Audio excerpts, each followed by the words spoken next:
نحمده ونستعينه ونستغفره ونعوذ بالله من شرور أنفسنا ومن سيئات أعمالنا من يهده الله فلا مضل له ومن يضلله فلا هادي له وأشهد أن لا إله إلا الله وحده لا شريك له وأشهد أن محمدا عبده ورسوله أما بعد فأعوذ بالله من الشيطان الرجيم بسم الله الرحمن الرحيم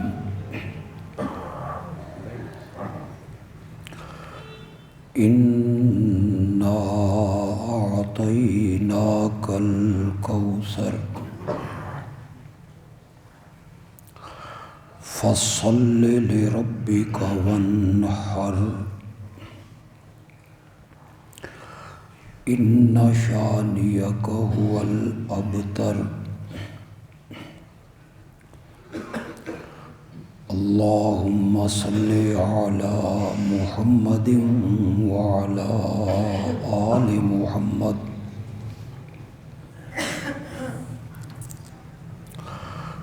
كما صليت على إبراهيم وعلى آل إبراهيم إنك حميد مجيد اللهم بارك على محمد وعلى آل محمد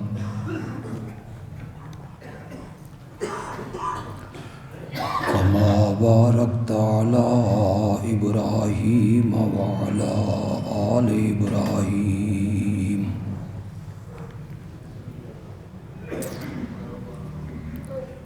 إنك حميد مجيد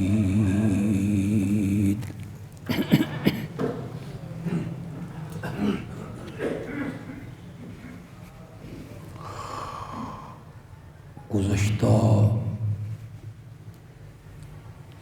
بہت سے خطبات میں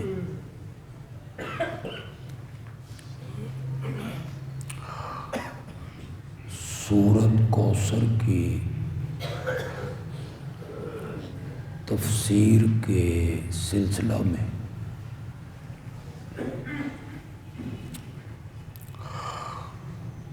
اس عنوان سے گفتگو ہو رہی ہے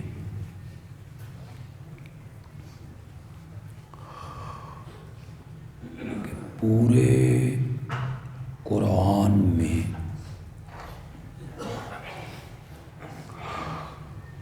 اللہ رب العزت نے 3 مضمون بیان فرمائے۔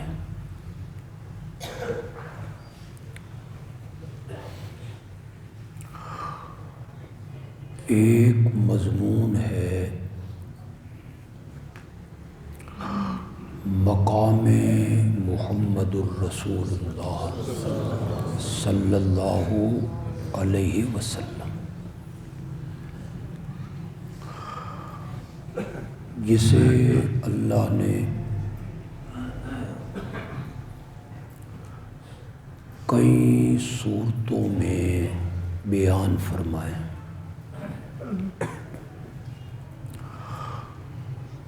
اس پر میں قدر روشنی ڈال چکا ہوں۔ دوسرا مضمون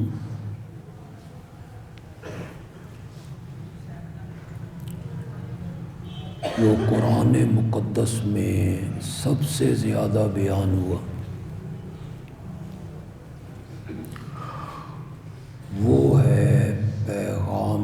محمد الرسول اللہ صلی اللہ علیہ وسلم کہ اتنی عظمتوں والا پیغمبر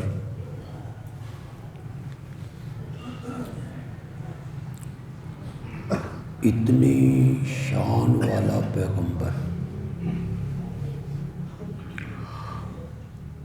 اتنے مرتبے والے پیغمبر نے امت کو پیغام کیا دیا تھا؟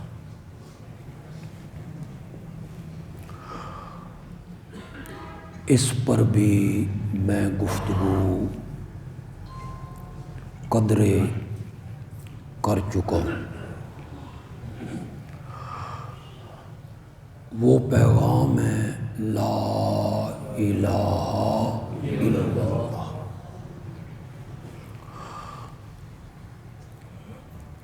جسے سورۃ فاتحہ میں بیان کیا ایاک نعبد و ایاک نستعین۔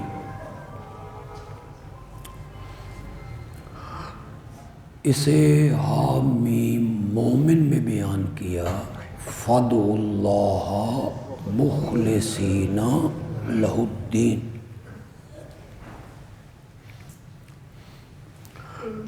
کہ اس کائنات کا معبود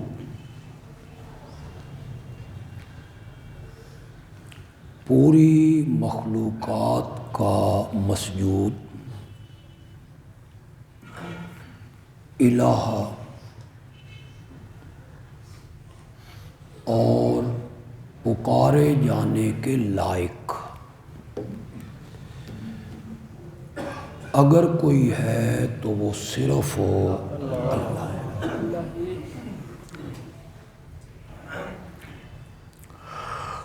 تیسرا مضمون ہے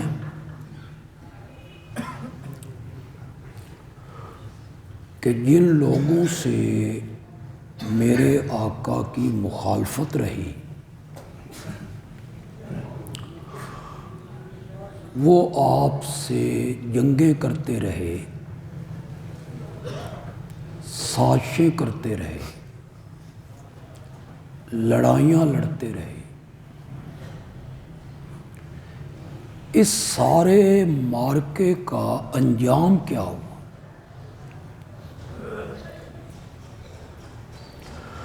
کون جیتا کون ہارا، کس نے فتح پائی، شکست کس کا مقدر بنی، جہنم کا ایندھن کون بنے گا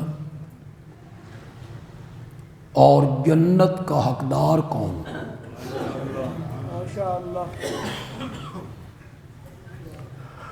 اسے بھی کئی صورتوں میں اللہ نے بیان کی۔ وَقَالَ رَبُّكُمُ ادْعُونِي أَسْتَجِبْ لَكُمْ إِنَّ الَّذِينَ يَسْتَكْبِرُونَ عَنْ عِبَادَتِي سَيَدْخُلُونَ جَهَنَّمَ دَاخِرِينَ۔ جو میرے نبی کے پیغام کو نہیں مانتا اور اکیلے اللہ کی پکار نہیں کرتا سیدخلون جہنم داخری، ایسے لوگ ذلیل ہو کر جہنم میں داخل۔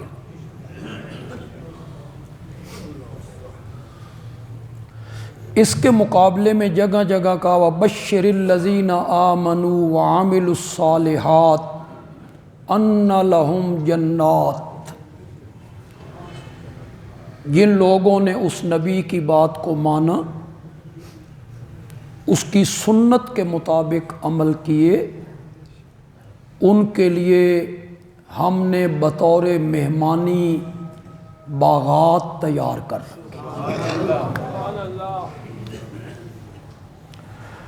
تبت یدا ابی لہب وتب، یہ دشمنوں کا ذکر کیا۔ ہلاکت ہے ان کے لیے۔ اس کے مقابلے میں اپنے نبی کا ذکر کیا، فرمایا اذا جاء نصر اللہ والفتح ورأیت الناس يدخلون فی دین اللہ افواجا۔ اللہ کی مدد، اللہ کی طرف سے فتح پہنچ گئی، اور آپ دیکھ رہے ہیں کہ اب اکا دکا لوگ اسلام میں داخل نہیں ہو رہے، افواجن۔ جب آپ میں قوت تھی، طاقت تھی، اعصاب مضبوط تھے، آپ محنت کرتے تھے،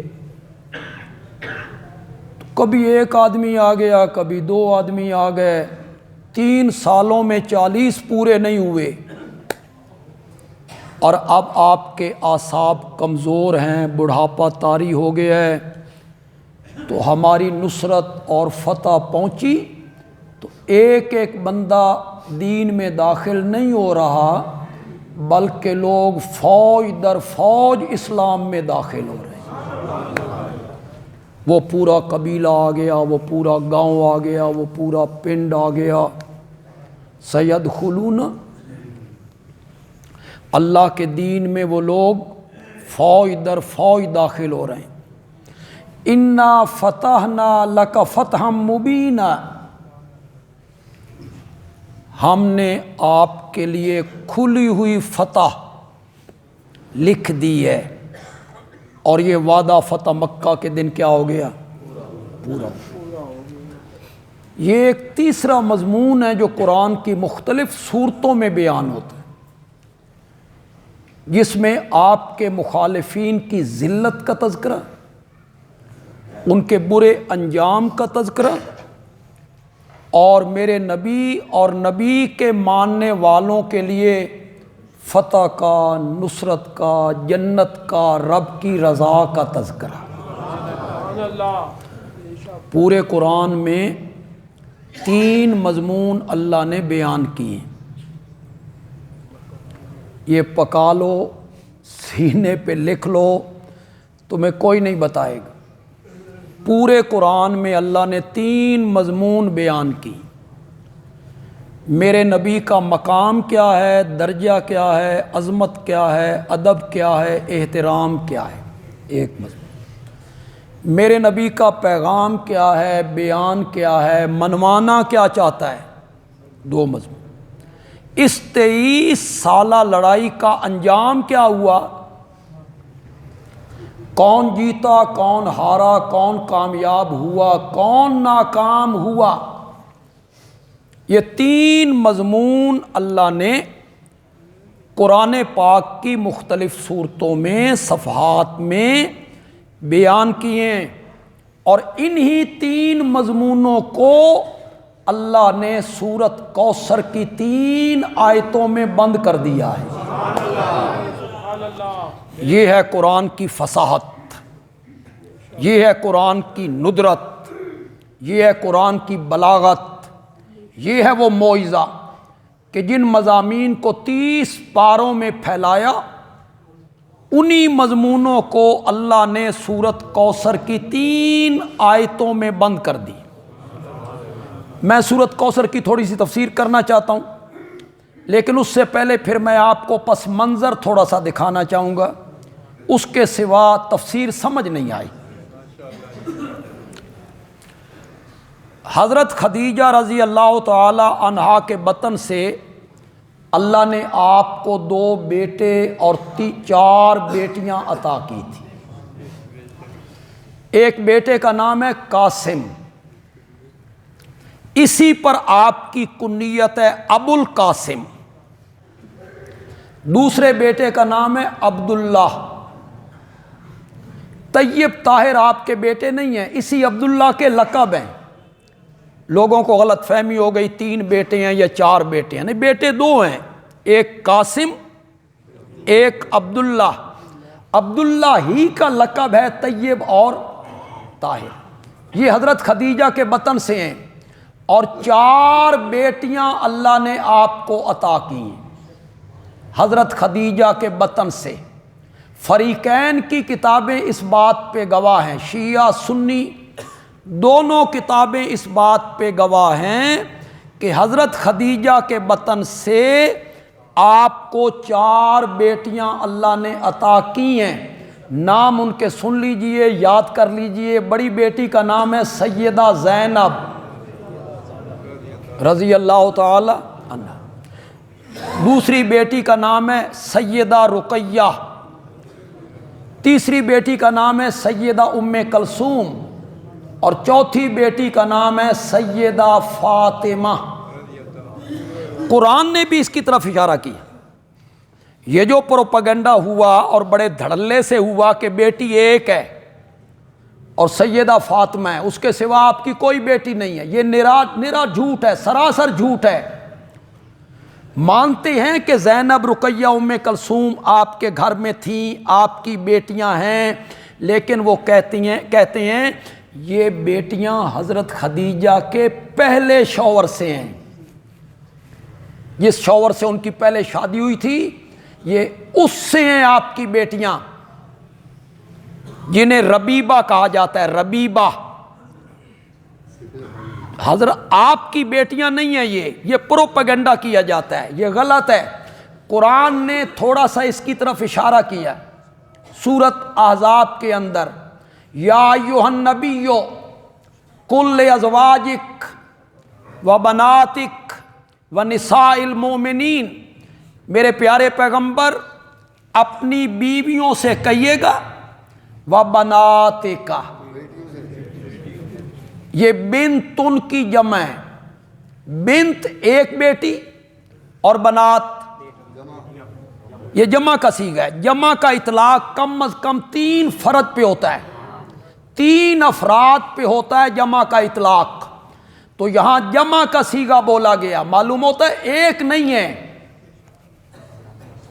3 یا 3 سے زیادہ ہیں، اس لیے قرآن نے بنات کا ذکر کیا۔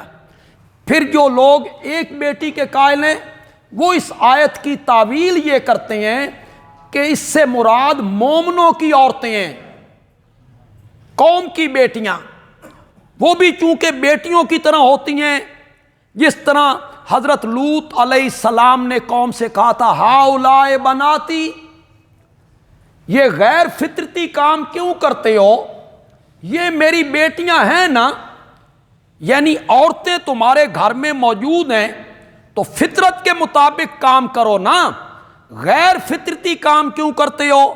تو انہوں نے قوم کی عورتوں کو اپنی بیٹیاں کہہ دیا تھا۔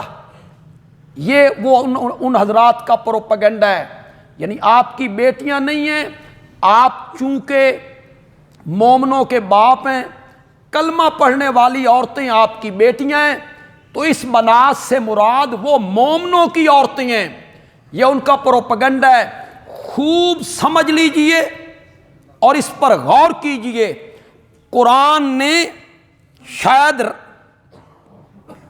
یقیناً رب کو پتا تھا کہ یہ پروپیگنڈا ہوگا، تو رب نے کیا کہا قرآن میں، قل لازواجک، اپنی بیویوں سے کہیے گا، وبناتک، بولو ذرا، بیٹیوں سے کہیے گا۔ آگے کیا کہا قرآن نے، اگر بنات میں مومنوں کی عورتیں شامل ہو گئی تھیں تو آگے کیوں کہا قرآن نے وَنِسَاءِ الْمُؤْمِنِينَ، ان کا ذکر تو رب نے الگ کر دیا ہے، بنات کا ذکر الگ کیا اور مومنوں کی عورتوں کا ذکر الگ کیا۔ معلوم ہوتا ہے یہاں بنات میں مومنوں کی عورتیں شامل نہیں ہیں، بنات میں آپ کی 4 بیٹیاں شامل ہیں۔ کتنی بیٹیاں آپ کی؟ 4۔ اس لیے انکار کیا گیا کہ اگر ایک سے زائد بیٹیاں مانیں گے تو پھر لوگ پوچھیں گے ان کی شادیاں کہاں ہوئی تھیں؟ تو پھر حضرت سیدنا علی ابن ابی طالب رضی اللہ تعالی عنہ کے علاوہ اور بھی داماد ماننا پڑے گا کہ اور بھی داماد ہیں آپ کے، تو مدعا کا ہی انکار کرو، سرے سے انکار کر دو کہ بیٹی تھی ایک، نہ باقی مانیں گے، نہ کوئی پوچھے گا کہ باقی بیٹیوں کی شادیاں کہاں ہوئیں، کوئی نہیں پوچھے گا ہم سے۔ آپ کی 4 بیٹیاں ہیں، جن میں سے آپ نے سب سے چھوٹی بیٹی حضرت سیدہ فاطمہ رضی اللہ تعالی عنہا ہاشمیوں میں بیاہ دی، حضرت سیدنا علی ابن ابی طالب رضی اللہ تعالیٰ عنہ کے ساتھ اپنے خاندان میں، اپنی برادری میں، ہاشمیوں میں، اور اپنی 3 بیٹیاں آپ نے بنو امیہ میں بیائی تھیں۔ سنتے ہو کہ کون نہیں سنتے ہو؟ تو پھر فیس بک پہ پڑھتے رہتے ہو لعنت بر بنی امیہ، وہ جو بھر دیتی ہیں فیس بک کو بنو امیہ پہ لعنت ہو۔ بنو امیہ کا صرف یہ قصور ہے کہ حضرت سیدنا معاویہ کا خاندان ہے، حضرت سیدنا ابو سفیان کا خاندان ہے، صرف اس قصور کی بنا پہ کہ حضرت معاویہ کا تعلق بنو امیہ سے ہے، تو پوری بنو امیہ کی برادری ان پر لعنت کرنے لگ جاتے ہو، ان پہ تبرہ کرنے لگ جاتے ہو۔ بنو امیہ کا خاندان برا ہوتا تو کوئی آدمی اپنی بیٹیاں برے خاندان میں بیاہ کے دیتا ہے؟ چپ کر گئے ہو بالکل، دیتے ہو؟ اپنے کوئی برا خاندان ہو، گندا خاندان ہو، ظالم خاندان ہو، قاتل لوگ ہوں، دیتے ہو اپنی بیٹیاں ان کے نکاح میں؟ تو پھر بولو میرے نبی نے اپنی 3 بیٹیاں کس برادری میں بیائی تھیں؟ بنو امیہ میں بیاہ کے دیں۔ اتنی کہانیاں جوڑی گئی نا، جھوٹ بھی شرماتا ہوگا میں کس دے وس پہ گیا، خدا دی قسم۔ ہاشم اور بنو امیہ کی بڑی مخالفت تھی، انساب کی کتابیں اٹھا کے دیکھو، بنو امیہ اور ہاشم کی اتنی رشتہ داریاں ہیں آپ حیران ہو جائیں۔ کربلا کے بعد ہیں، چلو کربلا کے واقعہ کے بعد بھی رشتہ داریاں ہیں بنو امیہ اور ہاشم کی، ایک دوسرے خاندان میں شادیاں ہوئی ہیں، لیکن ثابت یہ کیا گیا بنو امیہ کا خاندان بنو ہاشم کے مقابلے میں تھا، مخالف تھا، جنگ کرتا تھا، لڑائیاں کرتا تھا۔ پھر ایک کہانی جوڑی گئی، ہاشم اور امیہ جو تھے نا یہ جڑواں پیدا ہوئے تھے۔ کیا پیدا ہوئے تھے؟ ان کی پیٹھیں آپس میں ملی ہوئی تھیں، امیہ اور ہاشم یہ دونوں بھائی تھے، جڑواں پیدا ہوئے، ان کی پیٹھیں آپس میں ملی ہوئی تھیں، تلوار کے ذریعے پیٹھیں الگ ہوئیں۔ پھر آگے خطیب صاحب کہتے ہیں اس دن سے جو تلوار چلی تو پھر ان دونوں قبیلوں میں تلواریں چلتی رہیں۔ آگے پڑھی پڑھائی قوم ہے، پڑھے لکھے جاہل ہیں، تعجب ہوتا ہے پڑھے لکھے جاہلوں پر۔ اور بنو امیہ اور ہاشم یہ بھائی نہیں تھے، اور پاگلو پڑھو تاریخ، ہاشم چچا تھا، امیہ بھتیجا تھا۔ اور سن دیو کہ کون نہیں سن دیو؟ اے چاچا بھتریجا پتہ نہیں کنیاں کٹھے پیدا ہو گئے، کوئی سوچ نہیں ہے، کوئی کمال ہے لوگوں کی۔ اور تاریخ پڑھو یار، نسب پڑھو ان کا، امیہ بھتیجا ہے، ہاشم چچا ہے، ان دونوں کو اکٹھا پیدا کر دی۔ قوم کہتی ہے سبحان اللہ، واہ جی واہ، اس دن سے جو تلوار چلی۔ لوگ تو کہتے ہیں حضرت سیدنا معاویہ رضی اللہ تعالیٰ عنہ مسجد نبوی کے سامنے سے گزرے تو یزید ان کے کاندھے پہ تھا، تو نبی پاک نے دیکھا تو آپ نے فرمایا جنتی کے کاندھے پہ جہنمی سوار ہے۔ پھر لوگ خوش ہوئے، ہاں ہاں نبی پاک نے بھائی اس کو جہنمی کہہ دی۔ وہ مسجد نبوی کے سامنے سے حضرت معاویہ گزرے۔ یزید پیدا ہی خلافت فاروق اعظم میں ہوا ہے، سن دے ہو کہ کون نہیں سن دے؟ یہ باتیں ہم کریں گے اب نیچے کومنٹ میں کہیں گے یہ حضرت حسین کے دشمن، یہ یزید کے وکیل بنے۔ تم جھوٹ بولتے رہو. وہ پیدا ہی 22 ہجری میں ہوا ہے. کب پیدا ہوئے؟ نبی پاک کے انتقال کے 11 سال بعد، 11 سال بعد وہ پیدا ہو رہا ہے. اسے پیدا کر کے معاویہ کے کاندھے پہ سوار کر کے مسجد کے سامنے سے گزار دی. یہ ممبر پہ جھوٹے لوگ جھوٹ بولتے ہیں ممبر پہ بیٹھ کر. اتنی بات لو یار، یہ تو تاریخ میں ساری باتیں لکھی ہوئی ہیں.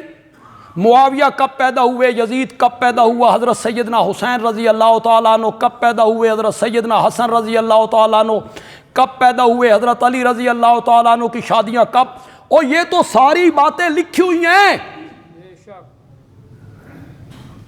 لیکن پڑھی لکھی قوم ہے، سارے آگے سے چپ ہو جاتے.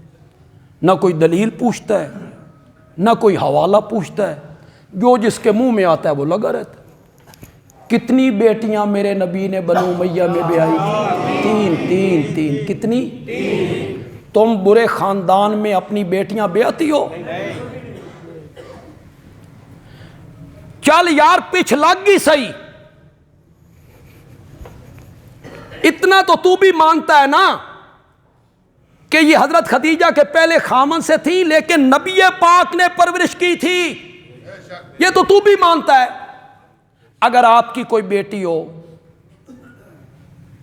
آپ کی بیوی کے پہلے خامن سے، تو آپ اس پر یہ ظلم کریں گے کہ اسے برے خاندان میں بیاہ دیں گے، اسے ظالم خاندان میں آپ بیاہ دیں گے، اسے قاتل خاندان میں آپ بیاہ دیں گے؟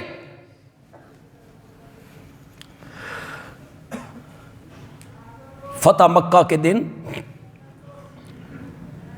میرے پیارے پیغمبر نے جو اعلان فرمایا تھا، اب قصور ہمارا یہ ہے کہ جو حدیث میں باتیں لکھی ہوئی ہیں حقیقت پہ مبنی ہے، وہ ہم سناتے ہیں. لوگ ہماری نہیں سنتے ہیں، جھوٹ سنتے ہیں. 12 سال پیر نے بیڑا غرق کر دیا، بڑے خوشی سے سنتے. بابا فرید 12 سال کچے دھاگے دی تانتے کھوچ الٹا لٹکے آ رہے ہیں. سنتے ہیں. یہ سارے قصے کہانیاں سنتے ہیں، آنکھیں بند کر کے سنتے ہیں. حضرت امام ابو حنیفہ نے 40 سال عشاء کی نماز کے وضو سے صبح کی نماز پڑھی تھی. سنتے رہتے. حقیقت پہ مبنی بات کرو تو لوگ سننے کے لیے ماننے کے لیے تیار نہیں ہوتے. کیا یہ حدیث کی کتابوں میں نہیں ہے کہ فتح مکہ کے دن میرے آقا نے اعلان کیا تھا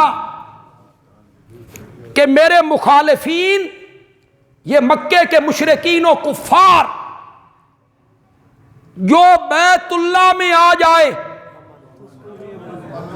فَهُوَ آمِنٌ، میں نے اسے امن دے دیا. اس کے بعد میرے نبی نے فرمایا من دخل دار ابی سفیان فَهُوَ آمِنٌ، اور جو ابو سفیان کے گھر کی 4 دیواری میں آ جائے محمد نے اس کو بھی امن دے دیا ہے. یہ تھوڑا شرف ہے جو میرے نبی نے ابو سفیان کو دیا تھا. گالیاں نکالتے رہتے. اود میں میرے نبی کے مقابلے میں آیا، بدر میں میرے نبی کے مقابلے میں آیا. اوہ اللہ کے بندو، وہ جو جاہلیت کے زمانہ کا کفر ہے، گناہ ہے، مخالفتیں ہیں، میرے آقا نے نہیں فرمایا. میرے آقا کا ارشاد نہیں ہے ان الاسلام یہدم ما کان قبلہ؟ نہیں سمجھ آئی تو یہدم کا کیا مطلب؟ گرا دینا.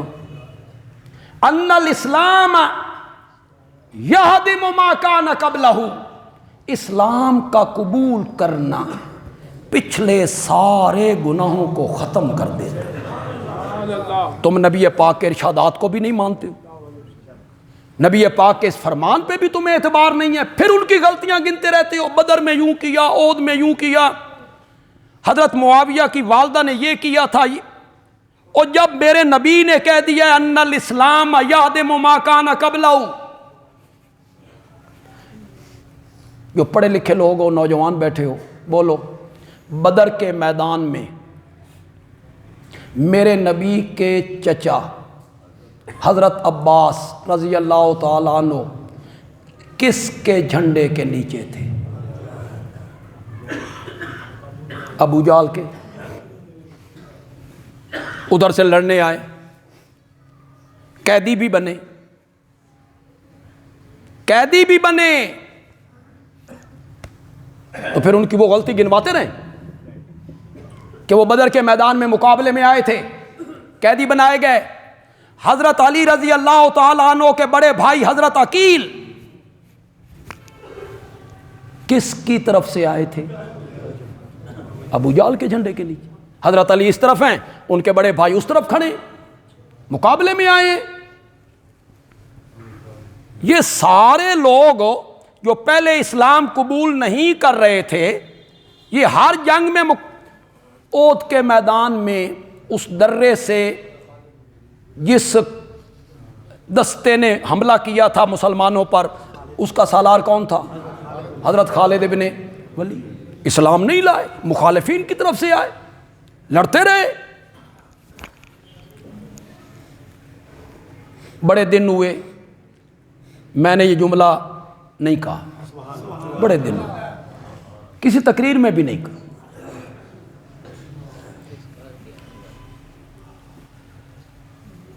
نبی پاک کے چچا بھی مقابلے میں کھڑے، حضرت علی رضی اللہ تعالیٰ عنہ کے بھائی بھی بدر میں مقابلے میں کھڑے، حضرت معاویہ رضی اللہ تعالیٰ عنہ کسی اسلام مخالف جنگ میں تلوار اٹھا کر میرے نبی کے مقابلے میں نہیں آئے، نہیں آئے۔ باپ سپہ سالار ہے، حضرت علی رضی اللہ تعالیٰ عنہ سے سال دو سال چھوٹے ہیں، ہم عمر ہیں تقریباً ان کے۔ بدر ہوئی، احد ہوئی، خندق ہوئی، کسی جنگ میں حضرت معاویہ اسلام کے خلاف تلوار سونت کے نہیں آئے۔ دوسرے لوگ آئے، امیہ، بنو امیہ کے لوگ بھی آئے، بنو ہاشم کے لوگ بھی آئے، جو مخالف تھے وہ آئے، یہ نہیں آئے۔ کیوں نہیں آئے؟ جس کو بندیالوی بیان کرتا ہے، رب نے حضرت معاویہ کے ہاتھ اسلام کے خلاف تلوار اٹھانے کے لیے نہیں بنائے تھے، قرآن لکھنے کے لیے بنائے تھے۔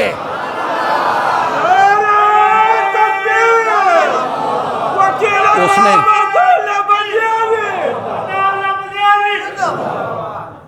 اسے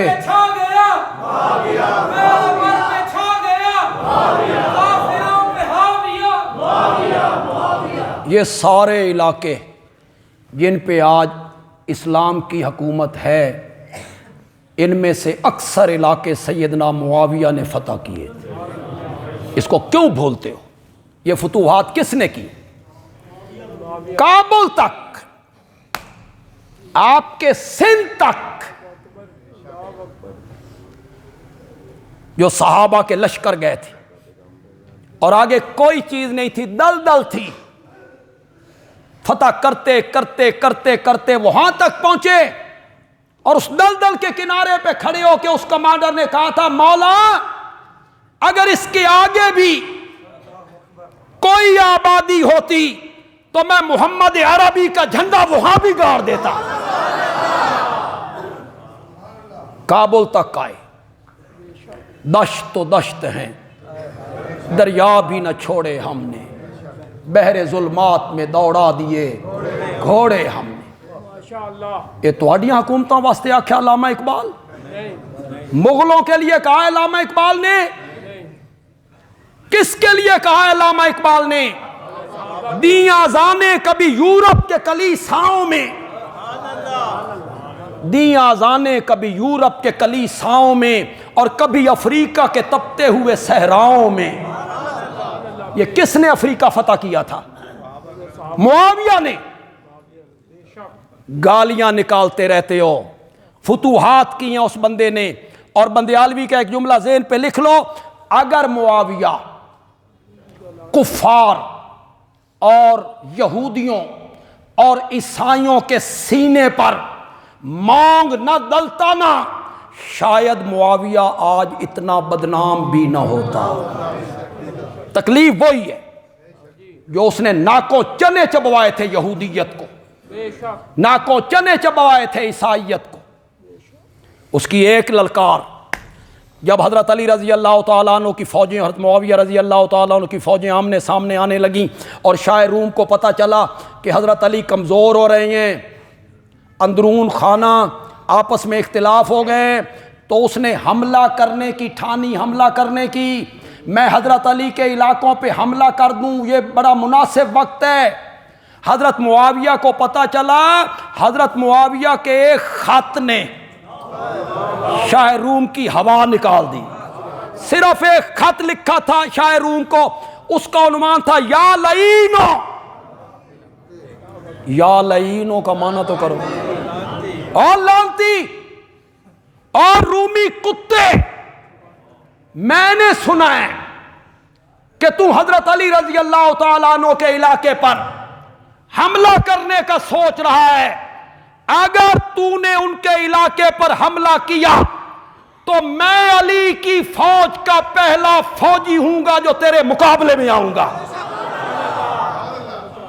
میں تیرے مقابلے میں آؤں گا، ہم سلو کریں گے، ہم اکٹھے مل کر تیرا مقابلہ کریں گے۔ یوں ہی گالیاں نکالتے رہتے، یوں ہی کہانیاں جوڑتے رہتے ہو۔ بیعت نہیں کی، لشکر لے کے آئے، باغی تھے، طاغی تھے، انا للہ، تاریخ کے بلبوتے پر فلاں راوی یوں کہتے ہیں، تیرے راوی نو میں سٹاں دریائے راوی چ۔ راوی، تیرا راوی کون ہے جو صحابہ پہ تبرہ کرتا ہے؟ تیرا راوی کون ہے جو معاویہ کے سفید اجلے کپڑوں پر چھینٹے ڈالتا ہے؟ تیرے راوی کو میں نہیں مانتا۔ اگلا جملہ، تیرے راوی کو میں نہیں مانتا جو ان راویوں پر تنقید کرتا ہے جن راویوں کے ذریعے ہمیں قرآن پہنچا ہے، جن راویوں کے ذریعے ہمیں نبی کے فرمان پہنچے ہیں، جن راویوں کے ذریعے ہمیں دین پہنچا ہے، شریعت کے احکام پہنچے ہیں، ارکان پہنچے ہیں، جن راویوں نے آدھی دنیا کو فتح کر کے اس پر محمد عربی کا جھنڈا گاڑ دیا تھا۔ تیرا راوی کون ہے جو کمرے میں بیٹھ کے روایتیں کرتا رہتا ہے، بے سروپا، جس کی سند کوئی نہیں؟ پتہ نہیں بات کہاں سے چلی اور بات اس طرف نکل گئی۔ بات یہاں سے چلی تھی کہ میرے آقا کی کتنی بیٹیاں تھیں، اور بیٹے حضرت خدیجہ کے بطن سے کتنے تھے؟ 2۔ بڑے کا نام قاسم، چھوٹے کا نام عبداللہ، طیب طاہر اسی عبداللہ کے لقب۔ پھر اللہ نے آپ کو ایک بیٹا مدینے میں دی، ایک لونڈی کے بطن سے، ماریا قبطیہ، اس کا نام آپ نے اپنے دادا کے نام پہ رکھا ابراہیم۔ وہ دودھ پیتا تھا تو وہ بھی اللہ کو پیارا۔ مکے میں جب دونوں بیٹے فوت ہوئے نا، تو مشرکین نے جگہ جگہ یہ پروپیگنڈا کیا، محمد کی تو نسل ختم ہو گئی صلی اللہ۔ دشمن کا منہ کون روکے؟ دشمن کے منہ میں جو آتی ہے بات وہ کرتا ہے، بکواس کرتا چلا جاتا ہے، کون روکنے والا ہے؟ جو لوگ میرے نبی کو کذاب کہتے تھے، مجنون کہتے تھے، شاعر کہتے تھے، حقیقتوں کا انکار کرتے تھے، ان کے ہاتھ بات آئی، انہوں نے کہا ان کی نسل ختم ہو گئی ہے، بس اسی تک ہے، یہ دنیا سے چلا جائے گا تو اس کا نام لینے والا بھی کوئی نہیں۔ اس کا نام مٹ جائے گا۔ ابتر کہتی ہے بے نام و نشان، یہ بے نام و نشان ہو جائے گا۔ نام زندہ رہتا ہے بیٹوں سے، بیٹے اس کے کوئی نہیں، بس اسی تک ہے، یہ چلا گیا، اس کا نام لینے والا بھی کوئی نہیں ہوگا، اس کی نسل ذریت ختم ہو جائے گی، یہ بے نام و نشان ہو جائے گا۔ یہ پروپیگنڈا جگہ جگہ ہوا۔ رب نے تسلی کے لیے میرے نبی پہ سورت کوثر اتاری ہے۔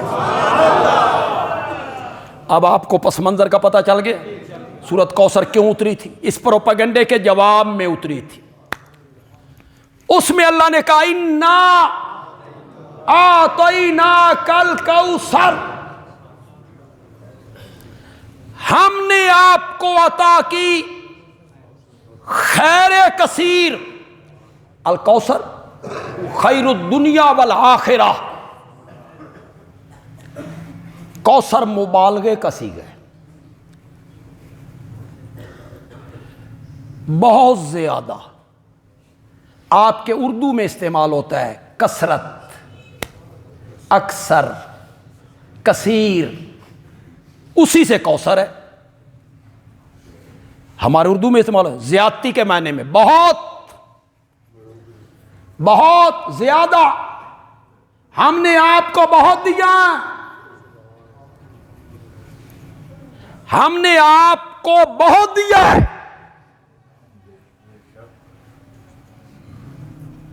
کیا دیا ہے اس کو ذکر نہیں کیا، بس یہ کہ بہت دیا ہے، ہم نے آپ کو بہت دیا ہے۔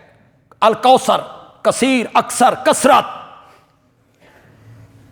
کیا چیز بہت دی ہے؟ علم بہت دیے، عزت، معجزے، وحی، فتوحات، کامیابیاں، کیا چیز بہت دی ہے؟ بندیالوی سے اپنے رنگ میں بیان کرتا، میرے نبی کی عظمت ہے، میرے نبی کا مقام ہے، اس میں ڈوب کے بندیالوی مانا کرتا ہے۔ اللہ نے یہ نہیں بتایا کیا چیز بہت دی ہے، کوئی نہیں، فرمایا بہت دیا ہے۔ مولا چیز ذکر نہیں کی، اللہ نے فرمایا ایک شے ہووے تو دساں، کوئی ایک دو تین چیزیں ہوں تو بتاؤں۔ میں نے تو اتنی چیزیں اپنے نبی کو بہت دی ہیں کہ وہ گننے میں نہیں آتی۔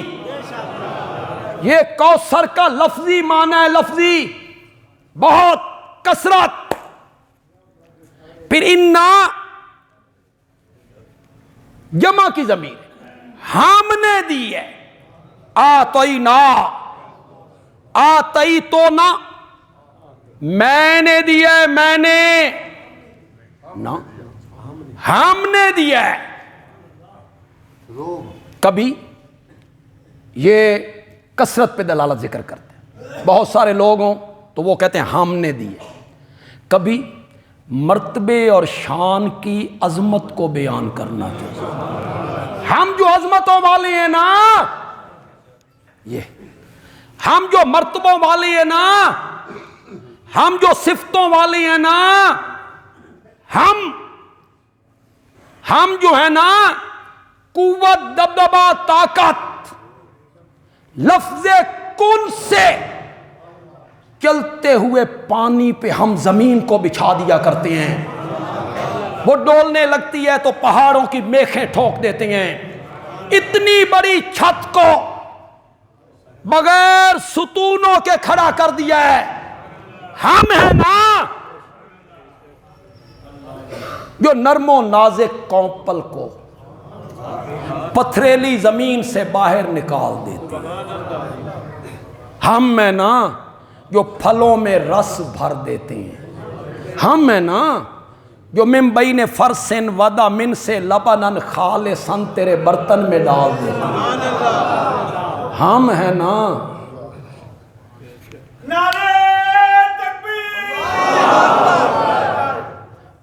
کبھی یار سوچا ہے آپ نے، یہ جو ہم انڈا کھاتے رہتے ہیں، سردیوں میں ذرا زیادہ کھاتے ہیں، اندر تو یار وہ محلول سا ہے، کوئی سخت چیز تو اندر نہیں ہے، اس پر رب نے پردہ کیسے چڑھایا؟ پھر یار یہ تو بتاؤ زردی اور سفیدی آپس میں مکس کیوں نہیں ہوتی؟ زردی اور سفیدی آپس میں مکس نہیں ہوتی؟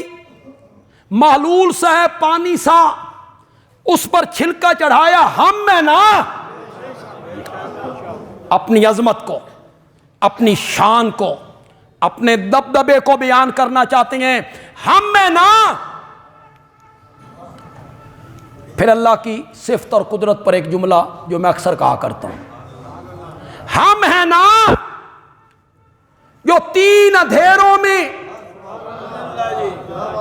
ماں کے پیٹ کا اندھیرا، ریم کا اندھیرا، اس جھلی کا اندھیرا جس میں لپیٹ کے ہم تیری تصویریں بنا رہے تھے، ہم ہیں نا جو گندے پانی کے قطرے پر نقشہ جماتے ہیں اور یوسف جیسا حسین بنا کے رکھ دیا کرتے ہیں، ہم ہیں نا،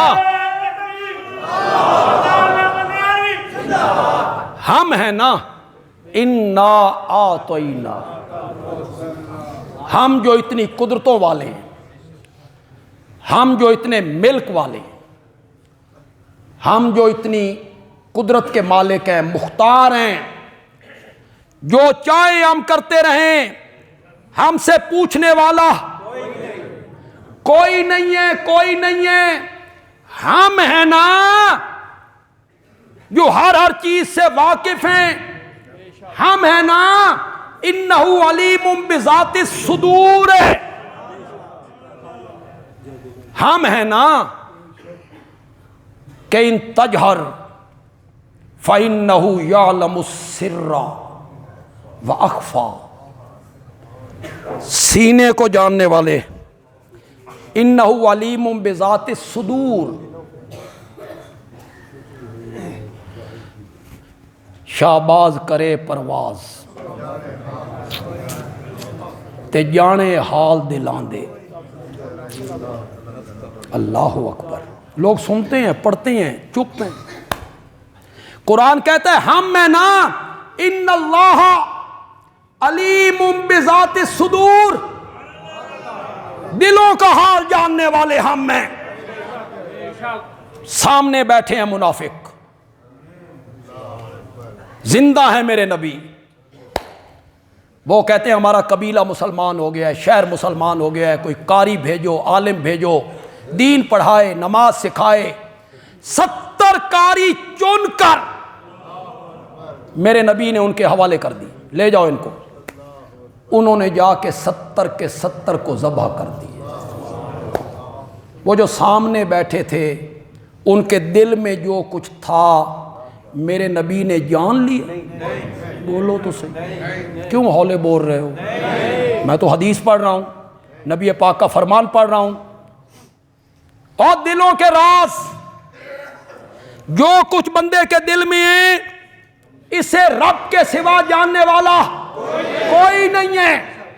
اگر کوئی اور ہے تو پھر رب نے جگہ جگہ کیوں کہا ان اللہ علیم بذات الصدور، سینوں کے رازوں کو جاننے والا کون ہے؟ اللہ۔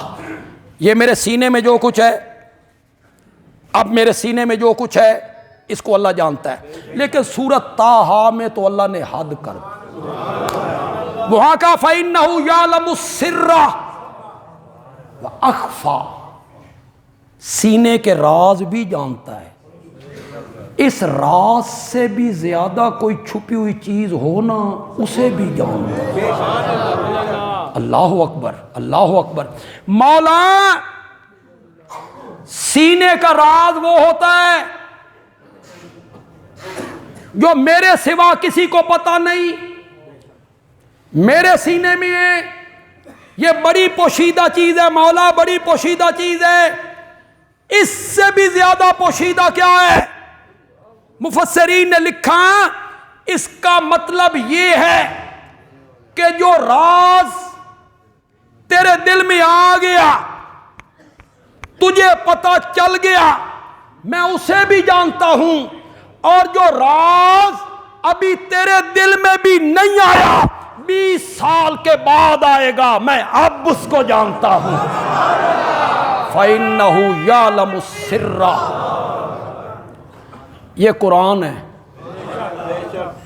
وارث شاہ دی ہیر پڑھنے والوں سمجھ نہیں آنا، سیف الملوک پڑھنے والوں سمجھ نہیں آنا، بلے شاہ دا کلام پڑھنے والوں سمجھ نہیں آنا۔ کرو شعر و شاعری، پڑھو شعر و شاعری۔ محمد بخش کا کلام ہے، بلے شاہ نے یہ کہا ہے، سلطان باؤ نے یہ کہا ہے، بندیالوی کہتا ہے قرآن نے یہ کہا ہے۔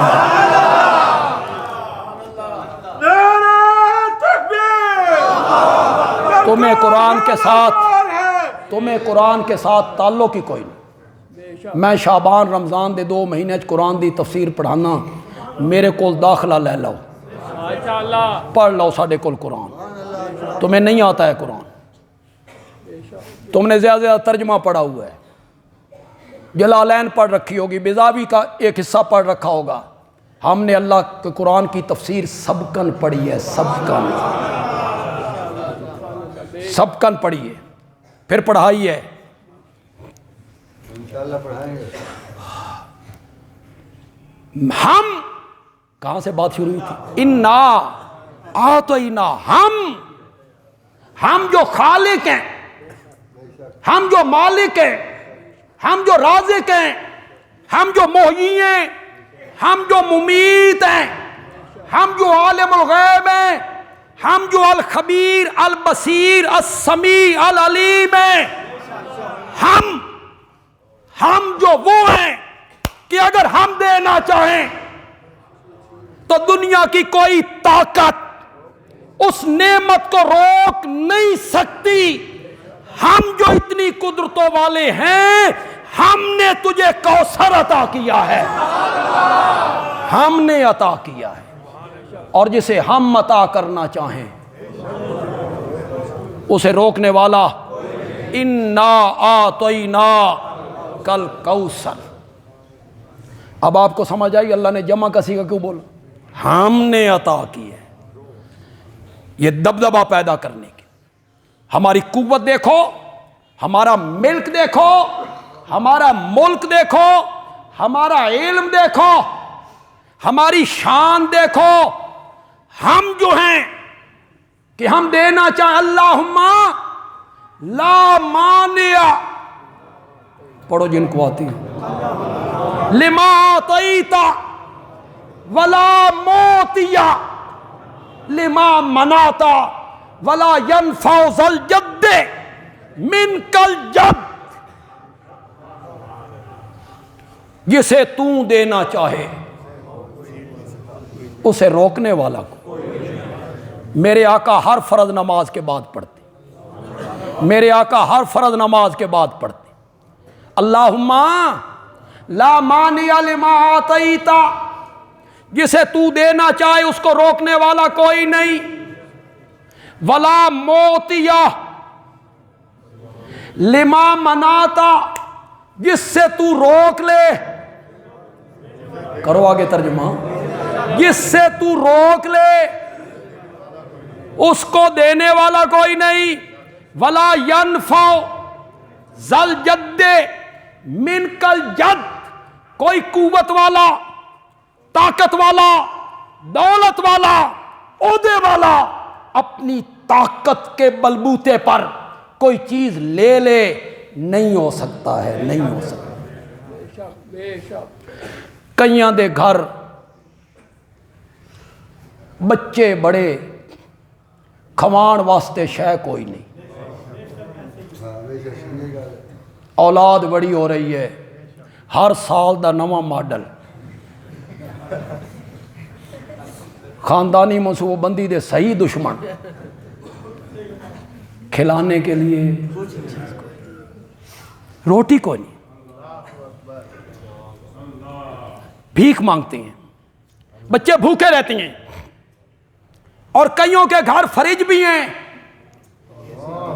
کوٹھیاں بھی، ایئر کنڈیشن کمرے بھی، پھلوں کی بہتات بھی، کھان والا کوئی نہیں۔ وہ دولت مند اپنے دولت کے بلبوتے پہ اولاد لے لے؟ وہ مالدار اپنے مال کے بلبوتے پہ اولاد لے لے؟ نہیں. لا ینفع ذل جد من کل جدو، کوئی طاقت والا اپنے طاقت کے بلبوتے پہ کوئی نفع لینا چاہے نہیں ہو سکتا، نہیں ہو سکتا. اس سے میں روک لوں، اس کو دینے والا کوئی نہیں، اور جس کو میں دینا چاہوں اس کو روکنے والا کوئی نہیں. مضمون یہی رہنے دو. میں بھی، اللہ میری زندگی کرے، اللہ آپ کی بھی زندگی کرے. جمعے کی تقریر ایسے ہی ہوتی ہے، کبھی بندہ ادھر چلا جاتا ہے، کبھی بندہ ادھر چلا جاتا ہے. یہ خطبہ ہوتا ہے، کوئی تقریر تو ہوتی نہیں، تو بہت ساری چیزیں آ جاتی ہیں. بیان آج آپ کو سورۃ کوثر کا پس منظر پتہ لگ گیا. آپ کے بیٹے فوت ہو گئے، مشرکین نے پروپیگنڈا کیا، اس کا نام مٹ جائے گا، یہ بے نام و نشان ہو جائے گا، اس کا نام لینے والا کوئی نہیں ہوگا، اولاد سے نام باقی رہتا ہے، بچوں سے. اللہ نے اس کے جواب میں کیا اتاری؟ یہ ذہن میں رکھیں، پھر آپ کو الکوثر کا معنی سمجھ آئے گا. میں اگلے جمعے انشاءاللہ الکوثر کا معنی کروں گا انشاءاللہ. معنی تو میں نے کر دیا ہے. مراد کہ الکوثر سے مراد کیا ہے، کیا کیا چیزیں مراد، انشاءاللہ اگلے جمعے اس کو بیان کریں گے. آج عشاء کی نماز کے بعد آپ کی اسی مسجد میں ختم نبوت اور دفاع پاکستان اس عنوان سے ایک کانفرنس ہو رہی ہے. پورے ضلع سے ہمارے علماء آئیں گے، ہمارے ورکر آئیں گے، اشاعت التوحید و سنہ کے چاہنے والے آئیں گے پورے ضلع سے. آپ شہر کے جو لوگ ہیں اور شہر میں سے بھی جو ہمارے محلے کے لوگ ہیں، اور یہ اربن ایریا 25 بلاک 29 بلاک محمدی کالونی، اس ایریا کے جو لوگ ہیں، ان کا زیادہ فریضہ نہیں بنتا کہ یہ ضرور تشریف لائیں. گل کرو اگوانا نانا تھوڑی مرضی ہے، فریضہ بنتا ہے کہ نہیں بنتا؟ آپ نے ہماری قوت نہیں بننا، بولو. اچھا آپ یہ بتائیں، جو کچھ ہم بیان کرتے ہیں اللہ کی توحید، شرک کا رد، یہ بیان کرنا اتنا آسان نہیں. اس میں بڑی مخالفت ہوتی ہے، بڑی مخالفت ہوتی ہے. بڑے لوگوں کو تکلیف ہوتی ہے، پھر تکلیف ہوتی ہے، ہمیں گالیاں نکالتے ہیں، پھر ہمارے ساتھ وہ تعاون بھی نہیں کرتے. جو ان کے منہ میں آتا ہے وہ کہتے چلے جاتے. اگر ہماری توحید بیان کرنا، سنت بیان کرنا، عظمت صحابہ بیان کرنا آپ یہ سمجھتے ہیں کہ یہ حق گوئی ہے، بولو زور سے بولو، تو پھر آپ کو ہمارا معاون بننا ہوگا. جن کے عقیدے درست ہو چکے ہیں، آپ 4 گھنٹے ہمارے لیے نکالیں، سارے کام پیچھے چھوڑ دیں، اور یہ تقریباً 4 گھنٹے کا پروگرام آپ ہمارے ساتھ گزاریں. بڑے بڑے علماء آئیں گے، جو پڑھے لکھے لوگ ہیں. ہائی کورٹ کے خطیب آ رہے ہیں ڈاکٹر خلیق الرحمان سے. آپ نے انہیں کئی چینلوں پر ٹیبل ٹاک پہ دیکھا ہوگا. وہ اسلام دشمن لوگ جو ہیں، مدارس دشمن، مسجد دشمن، ان کو کس طرح وہ روکتے ہیں. وہ حالات حاضرہ پہ انشاءاللہ گفتگو بھی کریں گے، تو آپ آئیں، انہیں بھی سنیں. ہماری جماعت کے ایک بہت اچھے واعظ ہیں مولانا احمد شعیب خان، انہوں نے بیان کرنا ہے. ہماری جماعت کے ناظم اعلیٰ ہیں، مرکزی قائد ہیں مولانا سید ضیاء اللہ شاہ صاحب بخاری، انہوں نے بھی بیان کرنا، اور میں نے بھی انشاءاللہ بیان کرنا ہے. پہلے میں بالکل آخر میں بیان کرتا تھا، اور شہر کے لوگوں کا ہوتا تھا کہ بہت دیر ہو جاتی ہے، 2 بج جاتے ہیں. اب میں انشاءاللہ درمیان میں بیان کروں گا انشاءاللہ. تو آپ میرے ساتھ اس کانفرنس کے بارے میں کیا تعاون کریں؟ مالی نہیں، آنے کے بارے میں بولو. ذرا سوچ کے ذرا. عشاء کی نماز آپ یہاں پڑھیں گے، فوراً آ جائیں گے. جب لوگ نہیں آتے تو ہم پروگرام لیٹ کر دیتے. خطیب کو تب بھی شروع کرنا ہے کہ لوگ ہوں، کچھ اتنے تو ہوں کہ خطیب کو کہا جائے آپ تقریر کریں. تو آپ عشاء کی نماز یہاں پڑھیں، اور وہ پورا پروگرام آپ سن کر جائیں. آپ کے جو دوست ہیں، احباب ہیں، چاہنے والے ہیں، ہمارے جماعتی ساتھی ہیں، ان تک بھی زبانی یا موبائل کے ذریعے ان تک بھی آپ یہ اطلاع پہنچائیں۔ یہ بھی تعاون کریں گے کہ نہیں کریں گے؟ آپ سب حضرات اس کانفرنس میں تشریف لائیں۔ جو لوگ سین میں بیٹھے ہوئے ہیں، ہمارے مقتدی ہیں، وہ تھوڑے سے ہاتھ بلند کریں، میں انہیں بھی دیکھنا چاہتا ہوں جو سین میں لوگ ہیں، کہ آپ اس کانفرنس میں بڑے ذوق سے، شوق سے، کہ ہماری کانفرنس کامیاب ہو، ہماری جماعت کا پروگرام ہے۔ تقریریں تو لوگ سنتے رہتے ہیں، ہر جمعے پہ آپ میری اصل مصیبت بن یہی گئی ہے بھئی لوگ کہتے ہیں ایسا ہر جمعے تے سن لینے ہیں تے سن اے ہی کافی نہیں، جن کی سنتے ہیں آپ، وہ آپ سے کہہ رہا ہے کہ آپ آئیں، آپ آئیں۔ یہ ٹھیک ہے کہ جمعے پہ جس طرح کی تقریر میں کرتا ہوں، میں نے ایسی تقریر عام جلسوں میں بھی کبھی نہیں کی، یہ ٹھیک ہے بات، وہ صرف آپ کا ذوق ہے، محبت ہے، میرے ساتھ چلنا ہے، سمجھنا ہے۔